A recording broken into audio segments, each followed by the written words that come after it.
Hello and welcome to My Daily Trivia. I'm your host, Danny. Today is Thursday, September 14th, and I hope that you are having a wonderful day.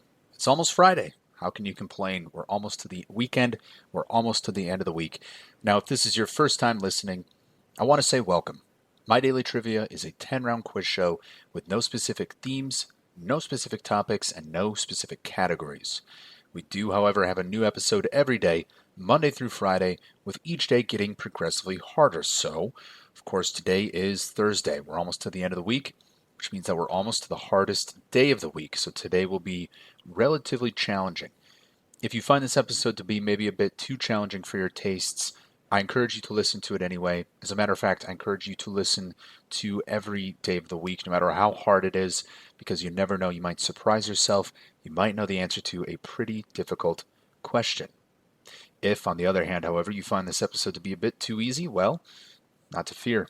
Tune in tomorrow, tune in on Friday, because we will have the hardest day of the week tomorrow. But for today, let's get started with the round of questions with question number 1. What is the proper size of a current U.S. passport photo?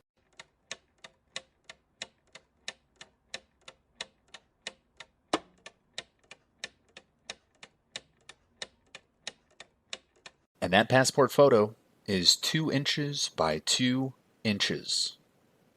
American passports are required to be 2 inches by 2 inches for their photograph. Other requirements include color photography. The photo has to be taken in the last 6 months from passport application. You must use a clear image of your face. You cannot use any of the filters commonly used on social media.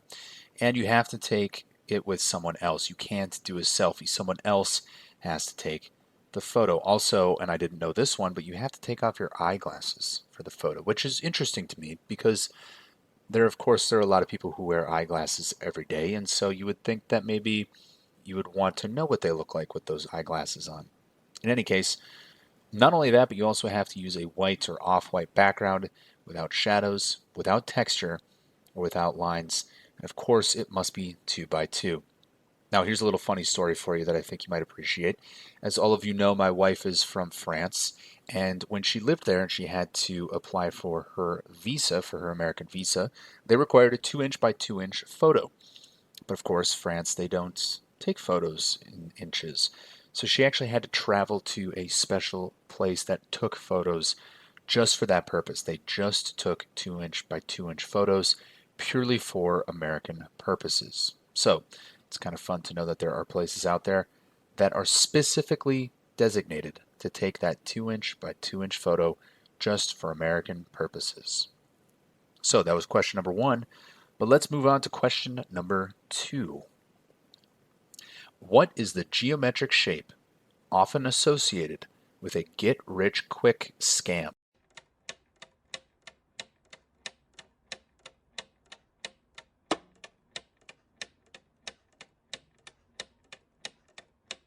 And that shape is a pyramid. A pyramid scheme, as it's known, is a business model that recruits members via a promise of payments or services for enrolling others into the scheme rather than supplying investments or sale products. As recruiting multiplies, recruiting becomes quickly impossible, and most members are actually unable to profit. As such, pyramid schemes are unsustainable and actually very often illegal. So, once again, that geometric shape of a get-rich-quick scam is the pyramid scheme. Moving on to question number 3. The unofficial state motto of the U.S. state of Virginia says that Virginia is for whom?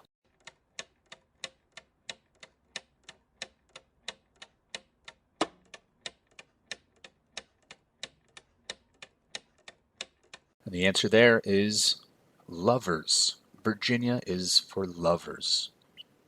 Virginia is for lovers is the tourism and travel slogan of the U.S. Commonwealth of Virginia. Used since 1969, it has become a well-recognized and often imitated part of American jargon.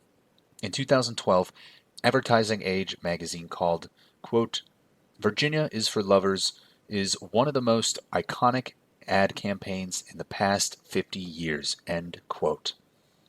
Now, truth be told, it might not be that iconic. I personally had never heard of it, and so it's interesting to me to learn that it is such an iconic saying. But then again, I'm not from the eastern United States. I'm not from the southeastern United States. I've actually never been to Virginia, so perhaps that's a reason why I've never heard of it. But once again, the answer there is that the unofficial state motto of Virginia is that Virginia is for lovers. Question number 4. What term was historically used to refer to the rulers of Zanzibar and Turkey, but is now reserved for the rulers of only Brunei and Oman?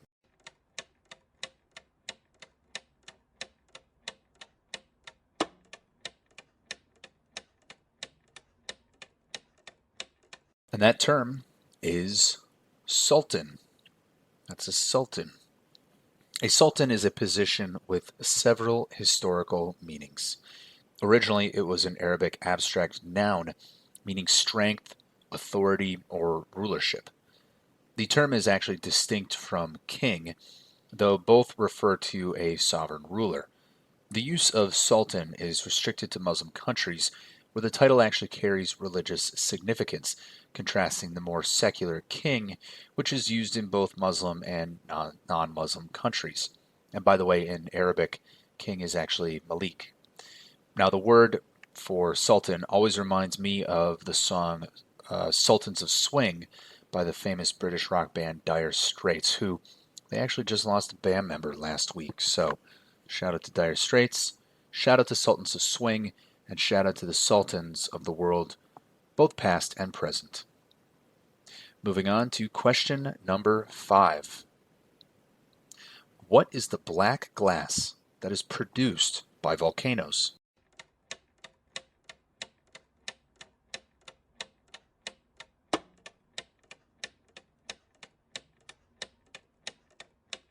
And that black glass is called obsidian. Obsidian is a naturally occurring volcanic glass formed when lava extruded from a volcano cools rapidly with minimal crystal growth. Obsidian is produced from felsic lava rich in the lighter elements such as silicon, oxygen, aluminum, sodium, and potassium. It is hard, brittle, and amorphous. It therefore fractures with sharp edges. In the past, it was used to manufacture cutting and piercing tools, and it has been used experimentally as surgical scalpel blades. If you've ever held a piece of obsidian, perhaps a shard of obsidian, I think you know what I'm talking about. It is an incredibly, incredibly sharp stone. So once again, that is obsidian, the black glass that is produced by volcanoes. Question number 6. Which Spanish novelist lost his left hand in a naval victory over the Turks at Lepanto in 1571?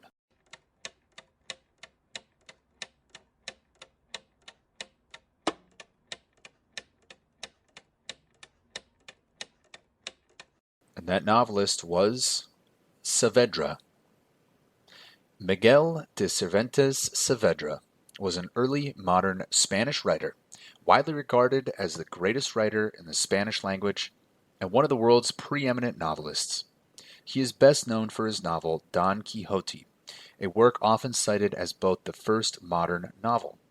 He served in the Battle of Lepanto, and his ship, the Marquesa, lost 40 people dead and 120 people wounded, including Cervantes. He actually received 3 separate wounds, 2 in the chest and another that rendered his left arm useless. Now, this last wound is the reason why he was later given the nickname. He was actually called, pardon my pronunciation of this, but he was called El Manco de Lepanto, which translates to the one-handed man of Lepanto. Not the best nickname ever, but thankfully he went on to write one of the greatest novels of all time.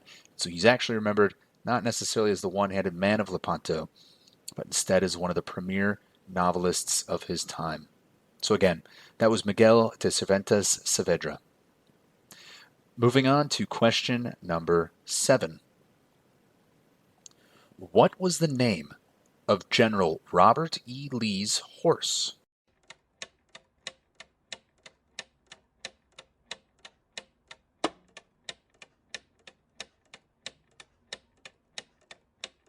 And that horse was Traveler. Traveler was Confederate General Robert E. Lee's most famous horse during the American Civil War. He was a gray American saddlebred of 16 hands, which is equivalent to about 64 inches or 163 centimeters. He was notable for speed, strength, and courage in combat. Lee acquired him in February of 1862 and rode him in many of the battles of the Civil War. Fun fact, Traveler actually outlived Lee by a couple of months, which is interesting. Unfortunately, though, Traveler did have to be put down when he contracted untreatable tetanus. So that was Traveler. Now, Traveler and Robert E. Lee are they're both from Virginia, and so I wonder what they would think about that unofficial state motto. Virginia is for lovers. I wonder if Robert E. Lee would like that. I'll leave that up to you to decide. But we all know that we now know that his horse's name was Traveler. Question number 8. On Thanksgiving in 1974, John Lennon of the Beatles made his final on-stage appearance alongside another British musician named John. Who was that other British John?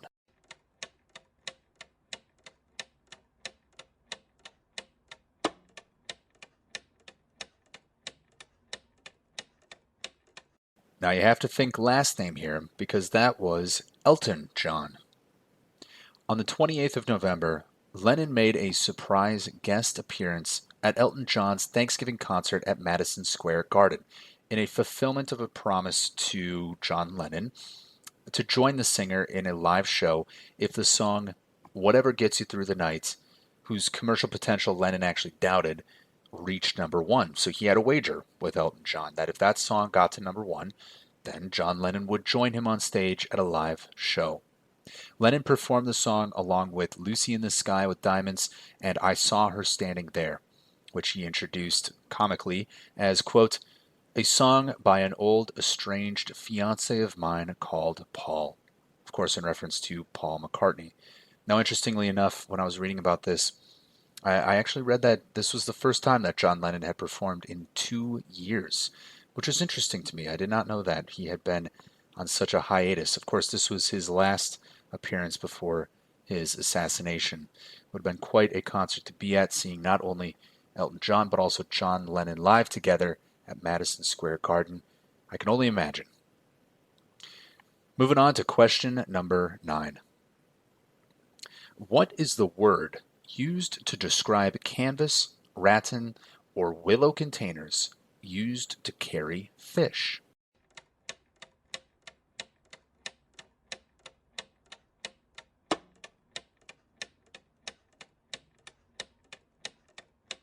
And that is called a creel. And that's spelled Creel. That's creel. Now, a creel is a wicker basket usually used for carrying fish or blocks of peat. It is also the fish trap used to catch lobsters and other crustaceans. In modern times, it has come to mean a range of types of wicker basket, typically used by anglers or commercial fishermen to hold fish or other prey. The word is also found in agriculture and for some domestic baskets as well, so it is kind of a catch-all. But when we think of creel today, think of those old wicker baskets that you might see in old paintings when accompanying, say, fly fishermen, for example. That's when I looked this up. That's what I pictured. So once again, that is a creel. That is the word used to describe a canvas, rattan, or willow container used to carry fish. Moving on to our last question of the day, question number 10. What city derived its name from Texas, Arkansas, and Louisiana?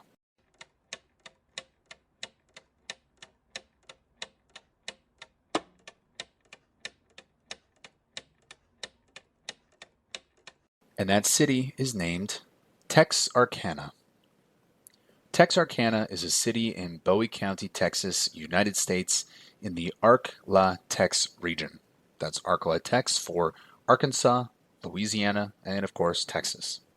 Now, the name Texarkana is known to be a portmanteau of Texas, Arkansas, and nearby Louisiana. So that means that it's a blend of all three of them.